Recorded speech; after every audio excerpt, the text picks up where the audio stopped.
트레이딩을 전문적으로 하는 트레이더들 중에 99%는 이미 트레이딩뷰를 사용하고 있습니다. 저도 마찬가지고요. 제 최근 영상들에서도 트레이딩뷰를 활용하는 모습을 많이 보여드렸었는데 댓글들을 살펴보면 거의 대부분의 사람들이 잘 활용 못하고 있더라고요. 그리고 유튜브에 이미 깔려있는 트레이딩뷰 사용법들을 살펴봐도 잘 활용하고 있지 못하는 모습을 볼 수 있었습니다. 그래서 오늘은 제가 7년간 트레이딩뷰를 사용하면서 정말 자주 썼던 도구와 사용법 등을 알려드리려고 합니다. 초보자분들도 바로 따라 하실 수 있게 자세히 설명드릴 테니까 잘 따라와 주세요. 자, 첫 번째로 트레이딩뷰 가입입니다. 웹사이트에서 트레이딩뷰를 검색하시고 들어가시면 이런 화면이 뜰 텐데 무료로 사용하기 눌러주시고요. 회원 가입을 해서 차근차근 가입해 주시면 됩니다. 그리고 로그인을 하면 첫 화면이 저처럼 나오실 거예요. 이러면 회원 가입 끝입니다. 자, 두 번째로는 앱 설치입니다. 트레이딩뷰는 컴퓨터에서도 앱을 설치할 수 있어요. 사실 굳이 설치를 안 해도 사용하는 데는 지장이 없습니다. 하지만 앱을 사용하면 컴퓨터를 끄고 나서 새로 트레이딩뷰를 켰을 때 최근에 열려있던 탭들이 전부 다 같이 켜집니다. 이 부분이 정말 편해요. 그래서 저는 앱을 사용하는 걸 추천드립니다. 앱은 트레이딩뷰 홈페이지 가서 상단 우측에 더보기, 그리고 다운로드, 그리고 데스크탑 앱 클릭해 주시고요. 윈도우면 윈도우, 애플이면 맥을 선택해서 다운로드 받아주시면 됩니다. 그리고 앱 실행 후에 로그인까지 해주시면 저처럼 화면이 나오실 거예요. 자, 그럼 기본 준비는 끝입니다.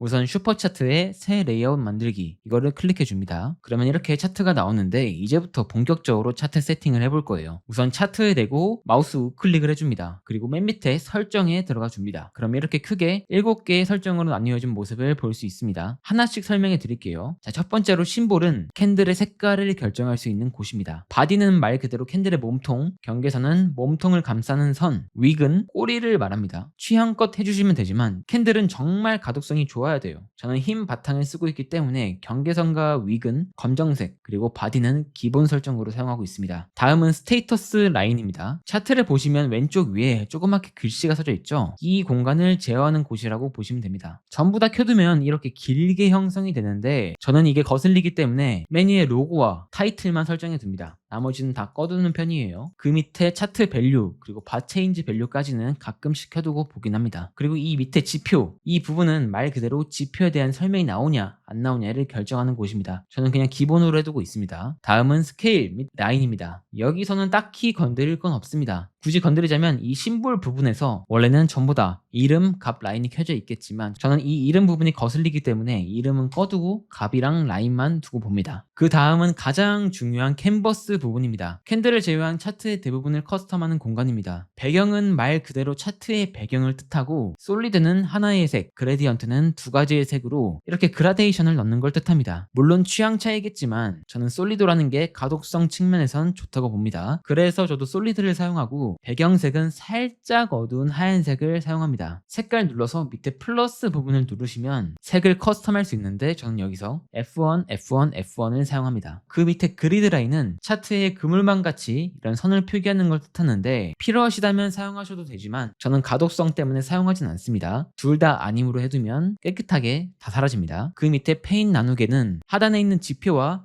차트를 나누는 선을 말합니다. 저는 그냥 검정색으로 사용하고 있습니다. 십자선은 마우스를 차트에 갖다 댔을 때 나오는 이 십자선을 의미합니다. 저는 필요성을 많이 느끼기 때문에 필수로 사용하고 있습니다. 색은 검정색, 불투명도는 15%, 두께는 제일 얇게, 라인 스타일은 중간 것을 사용합니다. 워터마크는 말 그대로 차트 정중앙에 항상 표시될 값을 의미합니다. 티커는 종목명, 인터벌은 타임프레임, 설명은 이 티커에 대한 설명을 뜻합니다. 저는 녹화할 때만 인터벌을 켜두고 평상시엔 아무것도 켜두지 않습니다. 눈금은 차트 우측에 가격을 표시하는 공간을 뜻합니다. 저는 회색에 20포인트를 사용합니다. 그리고 이 라인은 눈금과 차트를 구별하는 선을 뜻하는데 저는 검정색으로 해둡니다. 이 외에는 전부 다 기본 설정으로 사용합니다. 여기까지가 설정입니다. 본인의 설정을 모두 완료했다면 템플릿화 해두시는 걸 추천합니다. 좌측 하단에 보면 템플릿이라고 있을 거예요. 누르고 로우 저장 점점점 버튼을 누른 후에 이름을 설정하고 저장을 누르면 템플릿 저장이 완료됩니다. 설정을 막 건드리다가 다시 돌아오고 싶다면 방금 설정한 그 템플릿의 이름을 누르면 기존 설정 그대로 다시 돌아오게 됩니다. 자, 이제부터는 제가 실질적으로 사용한 작도 도구와 템플릿을 말씀드리겠습니다. 자, 좌측을 보시면 여러 가지 도구들이 있습니다. 거기서 첫 번째 트렌드 라인 툴을 눌러보겠습니다. 여러 가지 선들을 그을 수 있는 공간입니다. 이 중에서 가장 많이 사용하는 건 역시 추세줄 그리고 패러렐 채널입니다. 최근엔 빛도 많이 사용하는 것 같아요. 많이 쓰기 때문에 저는 즐겨찾기를 해두었습니다. 그리고 그리고 추세줄은 단축키가 있습니다. 차트를 클릭하고 Alt랑 T를 누르면 이렇게 빠르게 작동할 수 있습니다. 그리고 패러렐 채널도 제가 정말 많이 쓰는 도구입니다. 이 패러렐 채널의 설정에 들어가면 기본 설정으로는 이렇게 돼 있을 텐데 저는 가독성 때문에 이렇게 사용하진 않고 이렇게 까만색으로 설정을 해둡니다. 그리고 만약 확장 채널을 보고 싶다면 이렇게 값을 바꿔서 사용합니다. 이 역시 템플릿에 저장해 두고 필요할 때 가져다 쓰고 있습니다. 자, 그럼 두 번째 탭으로 넘어가 볼게요. 피보나치를 중점으로 한 공간입니다. 여기에선 피보나치 되돌림과 추세 기반 피보나치 확장 툴을 많이 사용합니다. 피보나치 되돌림은 여기 나와 있듯이 단축키도 있습니다. 차트에 대고 Alt랑 F를 누르면 이렇게 작도를 할 수가 있습니다. 이 역시 기본 설정은 가독성이 너무 떨어지기 때문에 저는 이렇게 설정해 두고 씁니다. 필요할 때마다 맞는 것만 클릭해서 사용하고 있어요. 이 역시 모두 템플릿화해 두었습니다. 하모닉 패턴을 쓰신다면 각 패턴마다 필요한 피보나치만 설정해 두고 템플릿화해 두면 빠르게 작도가 가능합니다. 추세 기반 피보나치 확장도 똑같이 사용 중입니다. 자, 세 번째 탭은 패턴입니다. 하모닉 패턴과 엘리어트 파동을 중점으로 작도할 수 있는 공간입니다. 저도 자주 사용하는 패턴들이기 때문에 즐겨찾기는 해두었습니다. 이거를 세부적으로 들어가기엔 너무 딥하게 들어가야 돼서 이건 나중에 다뤄볼게요. 자, 네 번째 탭은 예측 및 측정 툴입니다. 매수랑 숏 포지션에 대한 손익비 계산과 가격 계측기가 있는 공간입니다. 제가 사용하는 건 매수 매도 포지션 툴과 가격 범위, 기간 범위 도구입니다. 매수 숏 포지션은 영상에서 나온 빨간색 녹색 박스입니다. 매수는 위쪽이 녹색이고 매도는 아래가 녹색입니다. 딱히 커스텀한 건 없고 기본 설정으로 사용 중입니다. 자, 다섯 번째 탭은 그리기, 도형 탭입니다. 대부분의 사람들이 이 부분을 가장 궁금해 하실 거예요. 제 최근 영상에서 가장 많이 사용하기도 했고요. 붓이랑 하이라이터는 사실 인플루언서를 위한 도구라서 패스. 쉐입 부분에 네모라는 도구가 있습니다. 저는 이 도구로 오더블럭 그리고 FBG를 작도합니다. 클릭해서